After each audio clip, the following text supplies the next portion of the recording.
Hey, honey, I'm on my way to my orientation. Is anybody here? Dr. McKenzie? This is the administrative wing. Patients are kept on the 4th and 6th floor, depending, of course, on their current mental condition. It's a very specific delusion that's shared by 5 of our residents. A very specific delusion. The Boogeyman.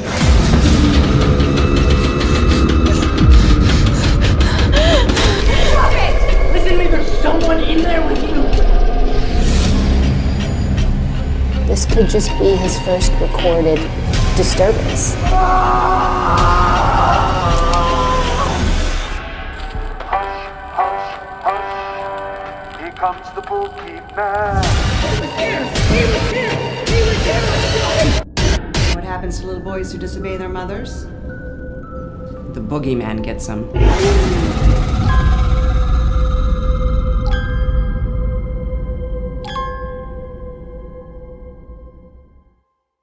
Boom, there you go. That was the trailer for Beware, the Boogeyman, streaming right now on all digital platforms. I'm Kuya P, this nerds rule the world. And joining me is the writer, director, a fellow Asian brother that I found out myself just now. I love it. Shout out to Calvin Morie McCarthy. Thank How are you, sir? Good, very good. I'm just a little bit Asian. Skoshi. Hey, man, you're still part of the family, man. We're all brothers and sisters here. Well, thank you for your time, dude. I love speaking to my fellow filmmakers. I'm a filmmaker myself. That's what got me behind this, beyond this other side of the Zoom, because, when you're not working and if you love this industry, you want to highlight and show love to your fellow creatives. And so I love that I can talk to you right now, man. Yeah, 100%, man. I'm the same way. If I'm not working on something, I'm trying to either get acting gigs, get gigs around in the local commercial market, or I'm on YouTube reviewing movies. So, you gotta stay fresh. You gotta always be working on something. I love it. You know the energy, man. I love it. So yes, props to you. Because right now, Beware the Boogeyman is out now on all digital platforms. Everybody, I'm gonna include links in the description below. Go check it out. So how's the vibes, man? It's out. It's with the people. What's the current status right now? What are some of the feelings you're getting with it out and available right now? Yeah, it's good. We've had some pretty good kind of viral success with some of our previous films that we've done for Breaking Glass Pictures. This one's more fun. It's a monster movie, man. It's just supposed to be fun. It's got kooky lighting. It kind of starts off as serious, and then by the time you get to the end of the movie, it's like a cartoon almost. So I think that the response has been pretty good because you go into a Boogeyman movie, you just want to see some fun monster stuff. You want to see some people getting eaten, So it's been good so far. Hasn't been out that long, so it's really cool to be here talking to you and kind of seeing all the different reviews trickle in. It's been really cool. I love it. It's always a blessing after you do so much work, you put the time in, it's what we love. And then you want to kind of get the vibe and the feeling of the audience of all of that work to see the payoff, if you will. It's the payoff for just the time spent. Right. For sure.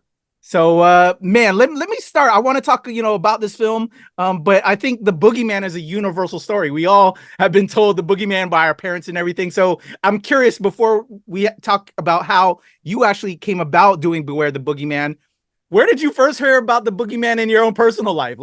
What was the roots of the Boogeyman in the McCarthy household?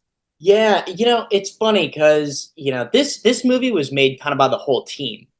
For the first time. We kind of had everybody who's the mainstay here at 7th Street Productions. We have a pretty small crew, so everyone was really heavily involved with the different stories. And that was a topic of conversation. Boogeyman means different things to different people. For me, I can't remember the specific time, but I know that it must have been in that mid-90s time when I was watching a lot of Are You Afraid of the Dark? Reading a lot of Goosebumps. And to me, it was just, I think it was more of that traditional, it's like this entity that lives in your closet that will eat you. but it's fun. If you watch the movie, you get everybody's kind of different interpretation to what the boogeyman could be to somebody, which I think is really fun. But for me, yeah, it must come from you know, Goosebumps. It's got to come from like that book, Something in the Basement, yeah, something like that. I love it. All right, cool. So then tell me about what you guys were doing. You were with your team, and light bulbs came off that, okay, we want to do a horror film based off of Boogeyman. Take me back to that light bulb meeting with the crew. So we've been working with Breaking Glass Pictures for a while now. We've been doing like their horror line. So we get we get pretty small budgets just to kind of get feature films to bolster their horror catalog. And we've had, some pretty good success with some of them. And as I'm sure you're aware, it seems like everybody in the horror community is aware that Winnie the Pooh Blood and Honey movie came out. Very familiar. And just really like made a lot of money. It got a lot of buzz. And they're kind of like fellow indie filmmakers making movies for like 60 grand. So, it was cool. It was kind of impressive. And it seemed like there was kind of a big push for everybody, not just us, to maybe think of something in the public domain that's a universal name or entity that you can use in a horror movie. And, Boogeyman just kind of fit right in. It also, the Stephen King Boogeyman movie had just come out, so it seemed sort of like a safe bet. And this was already a concept for an anthology that we had, having this this person who works at a mental hospital and reviewing all of the patients' cases, and the cases would be, the stories within the anthology. So it was really easy to like kind of merge those together and give it more of a Boogeyman twist. So it's funny, it came together pretty quickly. This was maybe one of our like quicker turnaround movies. Awesome. So what I kind of caught wind a little bit there, you like you said, you're working with Breaking Glass. Shout out to Breaking Glass. Again, they give us some great product. But you and your team are doing quite a bit of film. So shout out to 7th Street Productions. I know that's your company. But what I caught wind is like you said, this little doctor, and you had like other story ideas or just other projects, and this played into it. So are we having like at Breaking Glass a little mini universe of 7th Street Productions is what I'm hearing? A little bit, yeah. We're kind of in a smaller-ish market. We're in Portland, Oregon, and Seattle, which is like 2.5 hours away from each other. I used to live up there. Yeah. So we're in a decent market, but kind of a smaller market. So we actually end up working with a lot of actors again. I think in like our 4 years of doing these features for them, we've had a lot of reoccurring actors. So in kind of a very loose way, there's a universe between specific movies. There definitely are. That's awesome.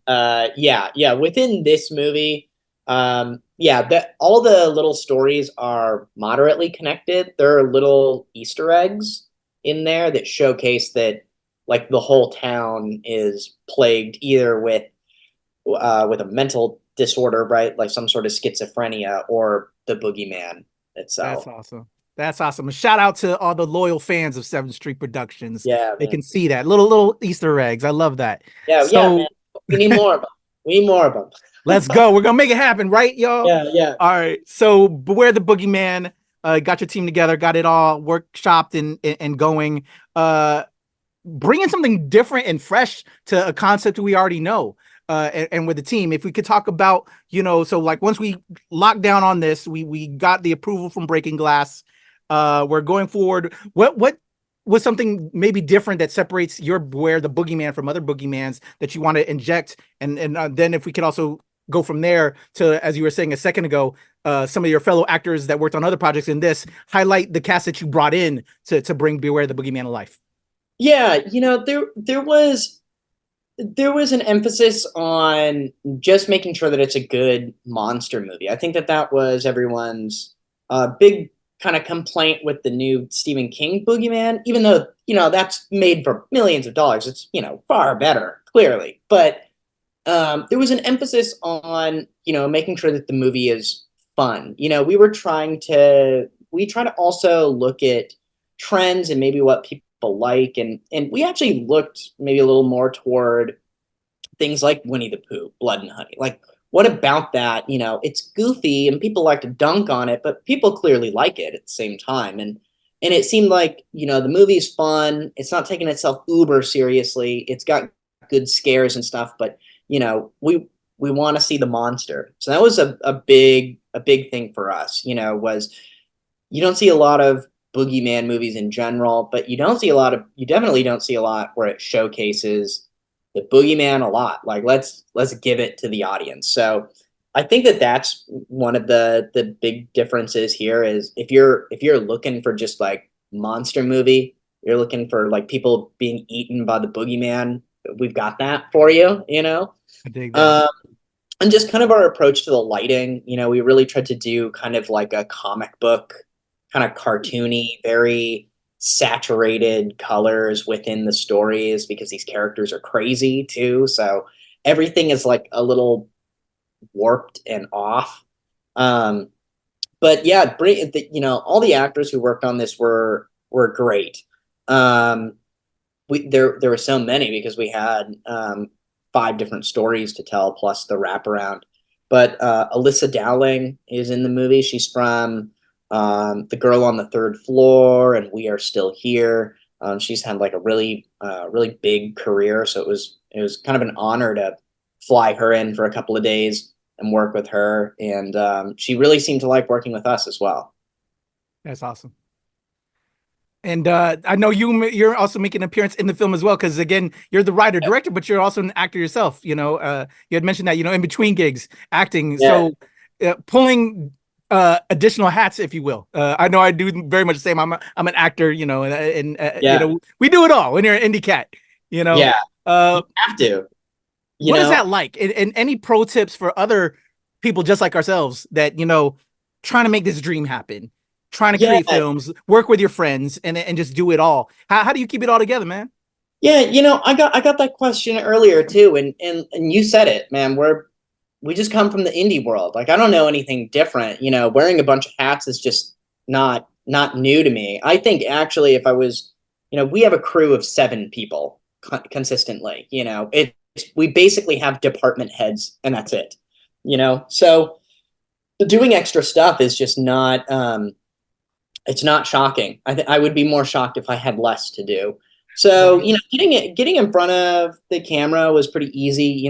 That was the last short in this, which is like, it's like a Tom and Jerry cartoon almost. It just goes off the rails.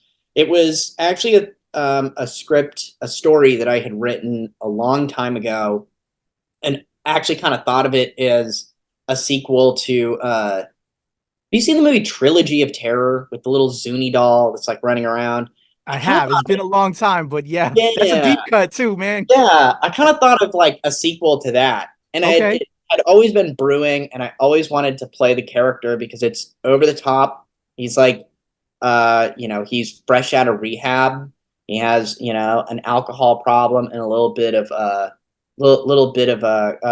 methamphetamine problem, and he's living with his mom. And then, he's got to like keep all this shit secret. He's like slipping back into addiction, and it's kind of played, just the larger than life. So when we started doing this and I knew I wanted to do that short, I was like, man, I just got to play that character. I don't act as much anymore. That's something that I really want to do. That's awesome. It was fun. It didn't, these always feel hard. It's so hard to make a movie. Like, even the worst movie you've ever seen is so hard to make. It's a miracle that it ever got made. So, it never gets any easier. That's for sure. Definitely agree with that. And then when you're, for myself, showing love, which is what I love to do and why I'm here right now with you. But as reviewers, when you're on the reviewing side, all of that, it's hard to like lambast the movie. Because we all know just how difficult it is to get it out there. It's crazy. And you know, and I also you kind of half pointed this out earlier. You know, you have the Stephen King, the big budget Boogeymans, and then you have low budget films like this. Big budget don't always mean great film, y'all. Like Right. it's Right. crazy. I've seen 1,000 times better indie films than the big budget projects. So again, it takes a village. It's hard to make, and money doesn't mean everything. If you just love film, just go in. Don't listen to what other people say, and just go enjoy. That's what I tell everybody. So y'all, you know, that's what's up. Speaking of again, you know, you had multiple hats on this, but also a small crew, and that's what it is in the indie world. If we could talk about just the production now, how was putting this all together, and how long did it take? Was there anything that got cut that didn't make it? Just to give like some other insight in regards to Beware the Boogeyman. Yeah, you know, man, this crew, we've been together forever. We work kind of, we also have a videography business that we do in town, but where we kind of all work within sort of the commercial market here in the Northwest, and we come together to make these movies. You know, and these movies are made for very cheap, so you know, we really do it just for the love of it. And yeah, this was a good opportunity for everyone to really get involved and really kind of like showcase some of their own skills and wear some different hats they're not used to. So it was like a real team effort on this one, which is really fun. It was probably the most fun part of the process, you know, kind of being able to step back and work as a producer at times, you know, and kind of let the rest of the team go, which is really cool because we're like a band of brothers, man. It's like, this is like all we want to do. It's just kind of like live on set together. As far as things getting cut, some stuff got cut. Yeah, the movie ended up longer than we thought that it would be. A couple of the shorts are a little shorter. And it would be fun to like release the full director's cut, but man, it ended up just being really long. So there are a couple of scenes in there that get cut, but it doesn't affect the overall story. I think once we got our first rough cut, we were like, man, we just got to like get to the action a little quicker in some of these stories. So nothing big. Gotcha. I always love that insight, you know, us movie nerds, us film nerds, you know, we know the struggle of making it happen, making it to a certain runtime, all of that. But it's always just a pleasure to just do the work. So in regards to the work, Beware the Boogeyman, again, everybody, available right now on all digital platforms. Do you have a favorite storyline or a favorite segment or anything within it that you just want to throw some shine on, or just some love to your team? Again, everywhere, again, everyone, available right now on all digital platforms. Shout out to Calvin right now.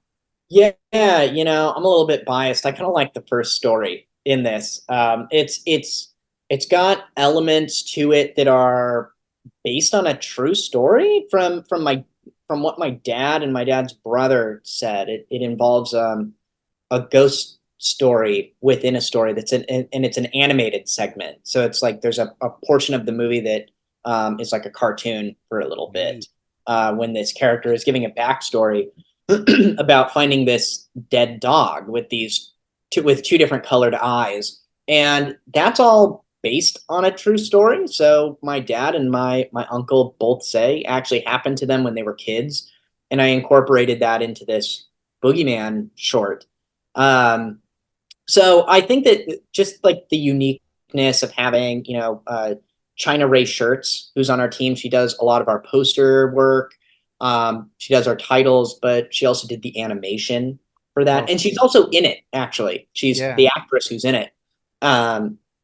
It just has like this level of uniqueness, something we hadn't done before with the animation that was really cool. And like I said, it's a ghost story that I've heard from my childhood, and I know is not a story that's that everybody's heard, because it comes just from, you know, someone in my life. So it might be fun. You know, people might find that ghost story really creepy. So I'm excited to see the response to that aspect. That's super cool, man. I love the personal connection there. And shout out to Chynna Rae. I was getting ready to ask you when you said animation. I'm like, hold up, it's a small budget film. Where are you getting the additional funds to do some animation? So shout out to Chynna being part of the team and getting that touch in there. Because I'm sure you know, bro, the costs. Dude, and well, she's a little bit of a genius that way, where you can just kind of, she's like she's an actress and she's an artist, but she's a hell of a designer, and you can kind of just say, hey, you've got After Effects, try and figure out how you animate something, and she can just do it. She's just talented that way, to where she can figure out how Photoshop and After Effects and all of that works just by tinkering with it, which is not a skill that I have. I have to like watch tutorials and Same. So. Well, shout out to Chynna. That's super dope, man. Amazing member of your team. Everybody go hire her too. Show her love.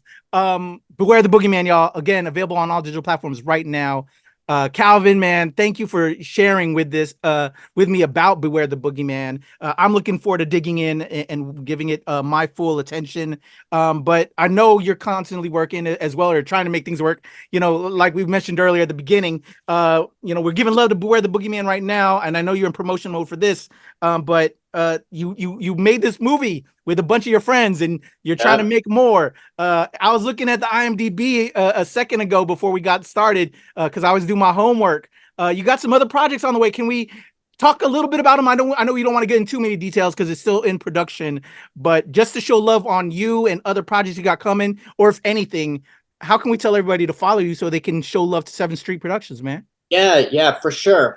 You can follow me personally on Facebook and Instagram, but 7th Street Productions is on Facebook, Instagram.